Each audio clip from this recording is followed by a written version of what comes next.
I really think that when I discovered music and when the Beatles came out and I discovered music, Yeah. and they also had a certain social way about them Right.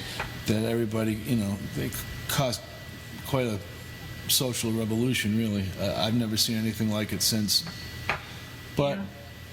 So that was kind of when everything started like that. Yeah, and with most people, it stopped with an idolization of the Beatles. Like where with me, that was just an introduction really to music more, because I was much. I mean, I didn't even buy a Beatles record after Sgt. Pepper came out, because at that point, that summer of 1967, the same time that Sgt. Pepper's came out, that was when I first started hearing blues.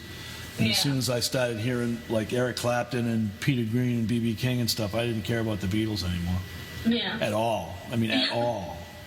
I didn't even care. I didn't even care that when they broke up. I hadn't listened to those guys in years. And so I wasn't.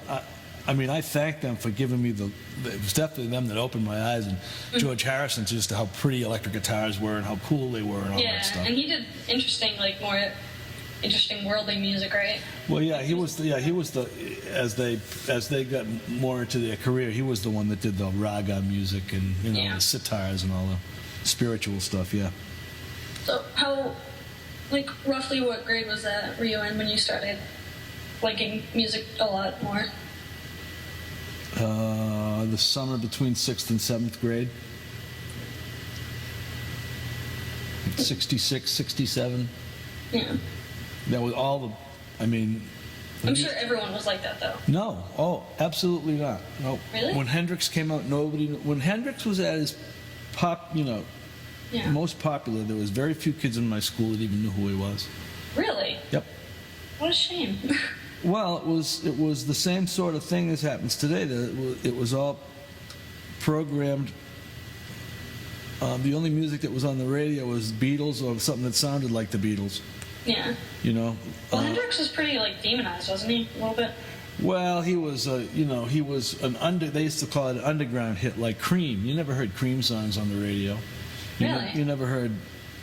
While those guys were making the best of their music, the people that were winning Grammys were like the Fifth Dimension and some Motown people and jazz guys and stuff. That there was. The Grateful Dead never won a Grammy. Hendrix never won a Grammy. Well, I never even got nominated for a Grammy. Yeah. So. There was so much of that music that was going on that was so revolutionary that the music business didn't even know how to deal with it, and so for about 3 or 4 years we got pure unfiltered music. It was like people were so so open to listen to anything that anything could become popular, and that was the environment that I started music in. So when did you know that you wanted to play music? What changed? I started out just when the Cream album came out. I used to get drums. I had a set of drumsticks, and I used to bang on the floor. I used to know the drum solo. Yeah. I used to keep the beats on the floor, and I thought for a little while I wanted to be a drummer.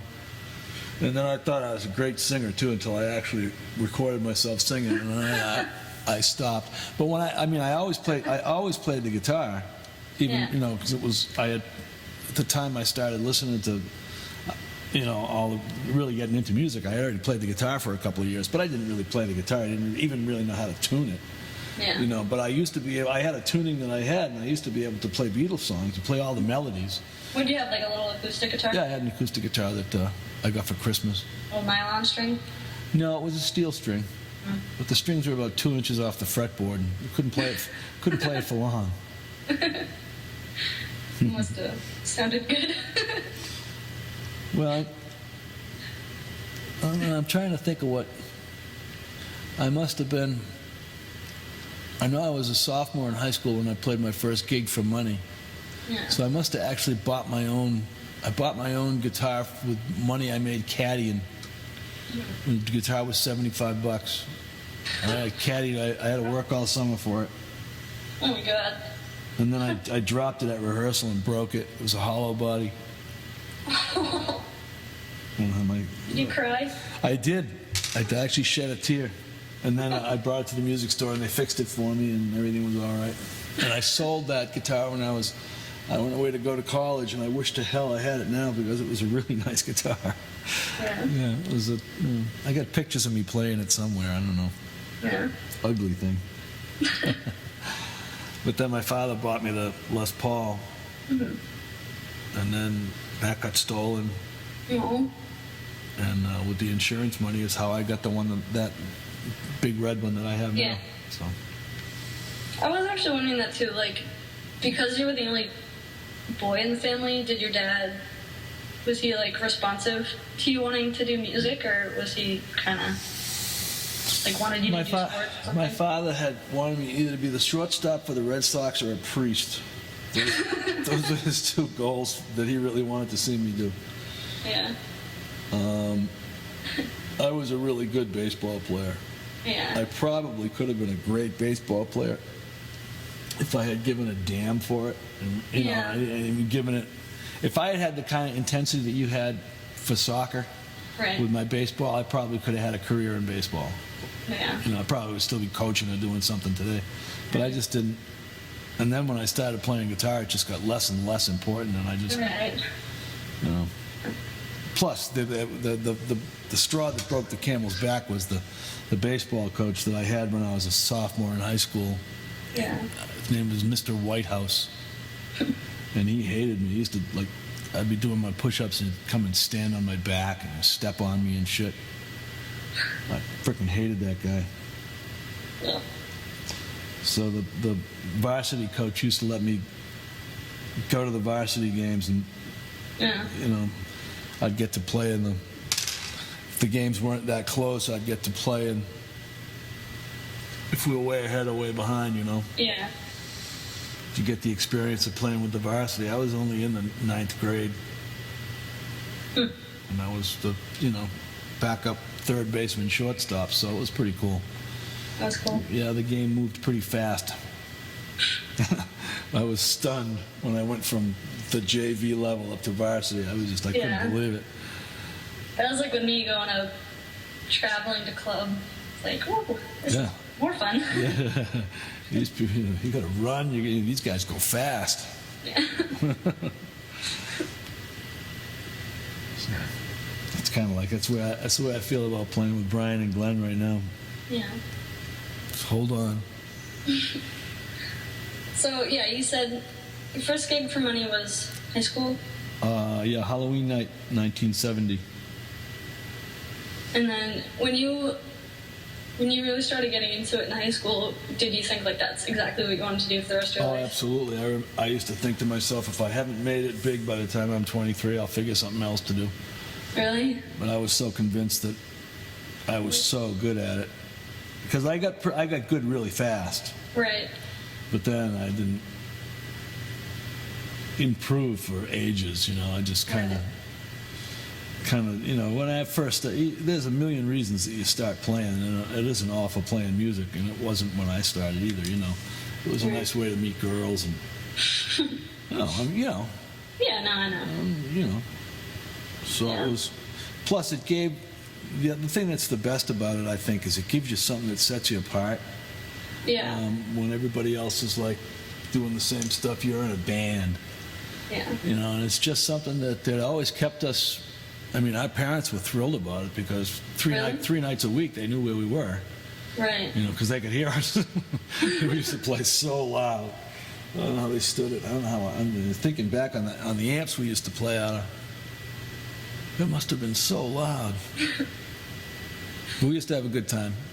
We were good kids. We didn't do anything stupid. Nobody ever got in any trouble. I mean, we weren't like straight-laced, but everybody was respectful of people's property and careful with their own safety, and it wasn't like insanity or anything. All right.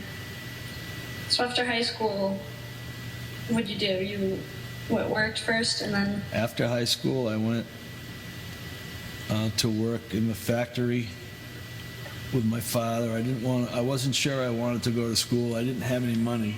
right. The family didn't really have any money to send me anywhere. So we decided that I would work with my father for 6 months or so and started a first semester freshman in January. Yeah. So that was what I did. I worked from June to January, and then I went to school for a semester. And then when I got out of school, I went back to work in the factory, and we saved the money, saved all the money that we made at that juncture, and that was when we went across country. I never went back to school. Yeah.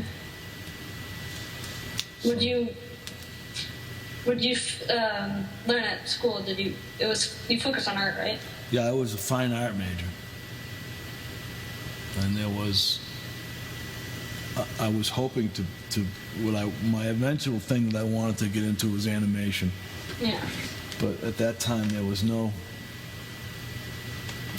animation courses at UMass at all. Yeah. So I just started out. I took a couple of drawing courses for my first semester, and the semester that I did, I just tried to get a whole bunch of stuff that I had to get done out of the way, and it was, like astronomy and. Yeah. No, I managed to get through. I didn't flunk out or anything. I think I got 3.0. Yeah. But it drove you crazy? It just, I couldn't see spending the money to keep doing it. I just. Yeah. But you said the art classes just. Well, the art, it was just, there was more phonies, and because it wasn't a real art school. UMass Amherst, well, you didn't go there for fine art. I just went there because that's where Gary went, and that's where I wanted to go to school. I took whatever art they had, I would take, and that was why I was in. When I first went there, I was with the advisor that I had. We were putting together a goal for me so that by the third year I could be learning animation, even though they didn't have the resources at the. They didn't have the classes. He was setting me all up and all. Yeah. So it was pretty cool, but I wanted to play music so bad, and all I could see that I was doing at school was playing music and hanging around with my friends, and I didn't need to spend my father's money to do that. I wasn't serious about going to school. I just, so. We started just when I went across country, and we landed in San Diego. I was just so much better of a guitar player than there was in the whole city. I mean, I was like the Joe Kelly, Yeah. Everybody would come and tell me, "Look, come and hear this kid! Holy crap!" How old? You were what, like 20? No, 19. Wow. 19, yeah. And your band was? It was called the Boston Blues Band. We called it. Yeah. Was it kids that you went at college? No, it was in San Diego. It was.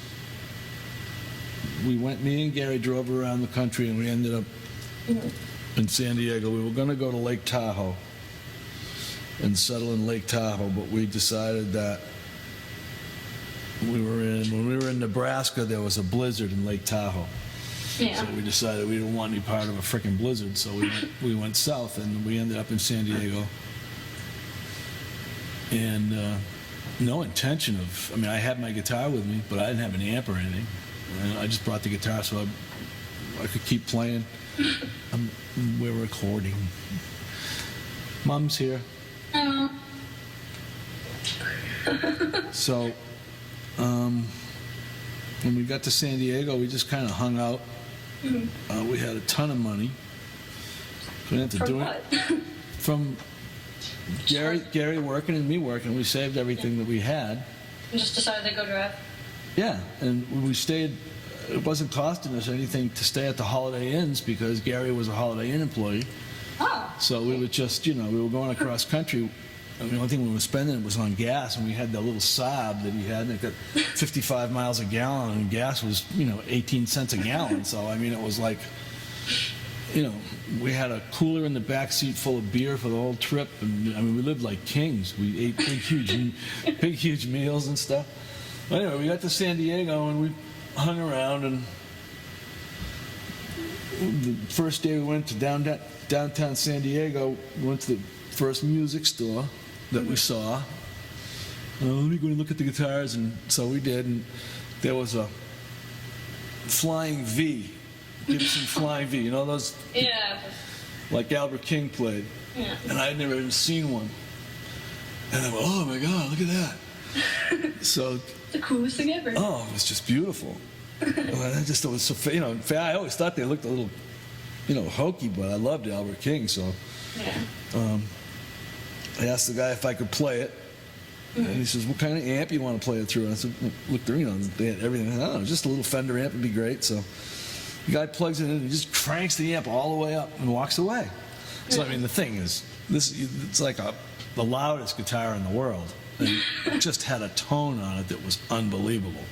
Like those early Clapton records, Cream records, that kind of a sound. Like a rock star. Oh, man. So I sat there and I just was playing blues. I had, and the tone was, I was playing really good.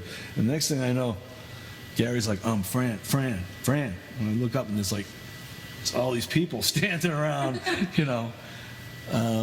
and one of them turned out to be the guy that turned out to be our agent. Yeah. And, So. Yeah. So that was that. This guy heard us and ended up moving into our apartment in a couple of days. Him and a drummer. Yeah, and then the drummer tried to tell us that there was something crooked about the guy, and the guy beat the drummer to shit right in front of us. He beat the guy up. Oh my God. It was unbelievable. So we didn't know what the. So Gary sort of went into business with this guy and wrote his name on a whole bunch of pieces of paper that he shouldn't have wrote his name on. God. And we called Ray Lang and Barry Caldwell to come out and sing and play guitar. This was, after we had the band together there, right after I got out of college, we had a really successful band for a couple of years, and then this trip, I guess, is the way it went. I'm trying to remember the chronology of it. Right. But anyway, no, that's right. This is, yeah, they came out, and I'm right. Anyway. You're right. When they came out, Barry was just a great singer, and Ray was even a better guitar player than I was. Right. So then we hired all local guys from Southern California, one of which had played with Tower of Power, one of which had played with Ike and Tina Turner. Jesus. The two, it was like this unbelievable band. It was a 8 or 9 piece band, 10-piece band, 4 or 5. You had like a horn section, or? Yeah, four-piece horn section. That's awesome. 4-piece horn section, 2 guitars, bass, drums, lead vocals. It's been like your dream. Oh, it was unbelievable. The band was unbelievable. It was just like, ask Uncle Gary sometime about it. There's never a recording made of it. But we rehearsed for about 2 months. And Herbie, this is the agent guy, got us a weekend's worth of gigs at the big places around San Diego. It was going to be a big breakout weekend. Yeah.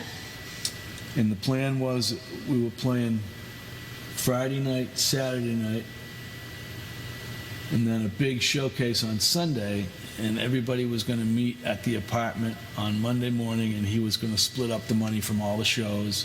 Right. And he had rented all his gear for us to play this weekend. Yeah. So the band, we play the gigs, and next thing we know, I'll see you guys back at the apartment. Okay, Herbie. Well, Herbie never showed up at the apartment. And then the whole band came to get paid the next day, and he never showed up. Oh. And the day after that, the person, the music store that we rented all the gear from called. He never brought the gear back. He sold it. He sold all the gear that we rented. He took all the money from the 3 gigs and disappeared.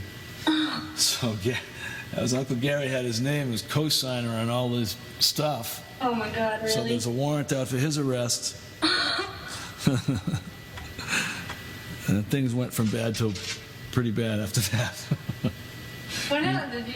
We went, I don't know how many days without eating, but it was a long time. And did you have to? We had no money. We had sunk every bit of money we had into the band. Right. But were the cops after you? Well, they were going to be. because we knew there was no way we could, the gear was gone. We had no idea where it was. Herbie was gone. We had no idea where he was. Yeah, the club owner, we called the club owner. Did you pay our rate? Oh yeah, I gave him cash. And the total that the club owners gave us was even more than the guy had told us we were getting. So even if he had been straight with us, he still would have been ripping us off. Right. Unbelievable. So where'd you go after that? I mean, you had to get out. We had to get out. So. Oh. But I had the cat. We had all our shit that we had bought. We had set up a house when we were there. We had gone to Mexico. You brought a cat? No, I've got a cat in San Diego. Shirley, my little cat Shirley. You would. I couldn't help it. These girls had these kittens in a box in the supermarket, and they were fucking starving. I couldn't not take it. I went in that war. I just got us in a lot of trouble with it. We weren't supposed to have pets in the apartment. So, anyway. You bought a cat. So we had a drive home. We didn't have any choice. So, my father wired us $150. Yeah. And Mr. Bronis mailed us 2 credit cards. Yeah. Gary's father mailed us 2 credit cards. So we had, after we got the car, a little bit of stuff we had to do on the car, fill it with gas and whatnot, we had like $85 and 2 credit cards to drive all the way across America. With a cat. With a cat and a Saab that we didn't know how many miles had left on it. Did you at least have like a cat carrier, or did you just have the cat? The cat just kind of ran around the car. As a matter of fact. And at one truck stop, someplace we stopped, I swore that she'd get out of the car. But she had just buried herself in the shit, But I'm walking around this, Shirley! Calling the cat, all these cowboys and truckers and shit looking at me, my hair's down to my ass. Oh, it was hilarious. Get in the car. She's in the car. I know she's in the car. She couldn't have gotten out, but she's not in the car. I'm going to punch you if you don't get in the car. You loved your cat. Yeah, he hated it. Poor Gary hated it. Oh. See this cat? One of the few times that we left San Diego in the middle of the night because we figured by the time it took us the amount of time to get our shit together enough to leave that people were going to start really looking for us. So we left in the middle of the night and we didn't stop driving until we got to Oklahoma. No, New Mexico. We drove from San Diego to Tucumcari, New Mexico in one shot just to get. And then it was at the time of you'll have to look it up in your history books, but the very first gas embargo was in 1970, whatever it was, 73 or 74. The first time the Arabs said, "Oh yeah, we're just not going to give you any oil for a couple of months." Well, there was this time in America where they actually closed all the gas stations on the weekends, and really? There were like 2-mile lines of cars waiting to get gas and stuff like that. Oh, that sounds awful. Yeah, it was awful. Look it up. I bet Google it. I complain about when that person leaves their car and goes into Dunkin' Donuts, and I have to wait for them to come back. So we pull into Tucumcari, New Mexico on, it must have been late Thursday afternoon, and we had gotten a bunch of amphetamines, so we were hadn't slept in days, and we just crashed on Thursday night, and we woke up on Saturday morning. No, late Friday night. We slept all the way through to Friday night. We ate dinner.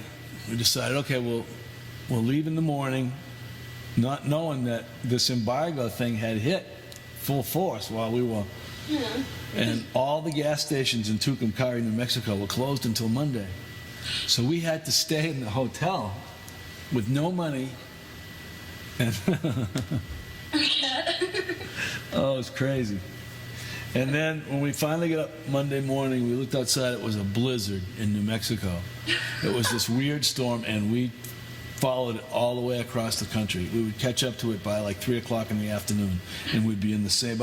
We'd just be getting tired, and all of a sudden we'd be in the same shit again. In Oklahoma, it was tornadoes. In the mountains in Tennessee, it was hail. In Pennsylvania, the windshield wipers broke, and it was all at the same time of day. And the trip, we would catch up with this crazy storm. Oh man! Finally, we made it. I was about 120 pounds when I got home. Yeah. Oh, my grandmother started to cry when she saw me. Really? You're too thin. Oh. Really? Yeah. You must have just eaten for days. Eaten and slept. It was nuts. So was that the end of your traveling for music, or did you want to keep doing it after that? Oh no, I did it again. I went down to Florida. I did it again in 19. I left with my friend Stone because I couldn't live at home after, it was pretty exciting out there. I mean, Yeah. it was moving pretty fast. As horrible as that situation was. Yeah. So when we came back from there, we tried to duplicate the band we had in San Diego in the Boston area. I had the other guitar player and the singer, and we brought all the horn charts back with us. Mm-hmm. And we hired the horn section around here, and that's the band that did very well. And then when that band split up, that was when I went to Florida to hook up with the trumpet player. Mm-hmm. And that was when I went to Florida. I stayed in Florida for almost 2 years, a year and a half, traveling all over, playing all different places, all over the Florida and Alabama, lower Alabama, and So is that like the life you thought you wanted to live? Oh, I loved it. Yeah. You were ever gonna get better? I was indestructible. Yeah. I mean, I was an unbelievably talented drinker. Congratulations. I could handle the lifestyle. I didn't get into anything dangerous. Right. I never hung around with dangerous people or dangerous women. I was pretty smart about it. So I didn't get. Yeah. It can be a very dangerous lifestyle if you let it be. Right. But it was during that time that you just play music for so long, and it was the only thing that you did all day. I mean, that band would play on the gig, it was 8:30 at night till 4:30 in the morning. So we did 8 sets. And then we would rehearse in the afternoon because we had no home. We were traveling. Yeah, where did you sleep? The gigs always came with hotel rooms or an apartment or something like that. And you would get booked for 2 or 3 weeks at a time. Right. So you'd work for 3 weeks in a town, and then and after a while you'd establish a circuit. Mm-hmm. Every 6 or 7 weeks you'd be back in the same place. So when you go back to these places, it was really fun because you would have made friends and because people got sometimes you had a little girlfriend back there or something, and it was great. It was the only problem is that half of the band would dink, so that takes a lot of the fun. I mean, if you're living that lifestyle and doing it the right way with people that you really love, it's because you spend every second together. Yeah, and it's all about music. All the time, 24/7. It's all you think about, all you talk about, all you do. How many years did you do that, like continuously, just music for every moment of the day? Until I was 30. Wow. Really? Because when I got back from Florida, I flew back. I had a round trip ticket. Mm-hmm. I was supposed to meet the band and we finished a gig in West Palm Beach, Florida, and I was supposed to fly back to someplace near the Keys. But we had 10 days off, and we hadn't had 10 days off in 2 years, or even since I've been there. So I thought I had 10 days off. I had a shitload of money, fly home and, surprise everybody. I didn't tell anyone I was coming home or anything. The band broke up. I had a big, huge fucking fist fight while I was gone. And when I'm coming back. No, you might as well stay there. The band broke up. Say what? So I was stuck up here. All my shit was in Florida. Yeah. The lead singer drove it back up with him. But I took the other half of the round trip ticket, and I flew to Nova Scotia. And instead of turning the ticket in, I flew to Nova Scotia, and that was when I met up with that all-black band. So I got a call. I got a call from Ray, this other guitar player that I had played with in San Diego. Right. Somehow he had gotten this gig with this all-black band, and the keyboard player was sick, and they told the club they were going to have 7 guys, so they had to have 7 guys, even though they didn't need another guitar player. They just needed someone. Yeah. So I flew and I met everybody. I landed in Halifax at noon, and the rest of the band showed up around 7:30 that night. So, what was the racism like at that time? Like, was that weird for you to be playing with an all-black band, or? when I landed at the airport in Nova Scotia and they asked me where I was playing, I can't remember the name of the club, but when I told them the name of the club, everybody in the place just in the little. I flew up there without a work visa. I didn't know about a work visa, you know. Yeah. I had my guitar and my amp and all, and Yeah. so I had to sit in this little place while they squared it away, and they called the owner of the club and made sure that you had a band coming up from the States, and there's one guy flying in. Of course, the club really didn't know anything about it. They just said, yeah, it's supposed to be an 8-piece band. And then so anyway, finally they let me go, and they gave me my temporary visa, and it was like a 45-minute bus ride from the airport into the city. I didn't know, I had no room. I had to get dropped off by this shuttle bus in downtown Nova Scotia that looks like London, or you feel like you're in this old European city. It's just a cool place. So I just got a hotel room and stocked the sink full of ice and beer and sat there and drank beer by myself and watched French TV. And then when the band got to town, they all came, and they all had gotten the rooms that the club got them were like horrible. So I stayed in the room that I had, and then we rented an apartment for the rest of the time we were up there. But yeah, the racism thing was never a good thing.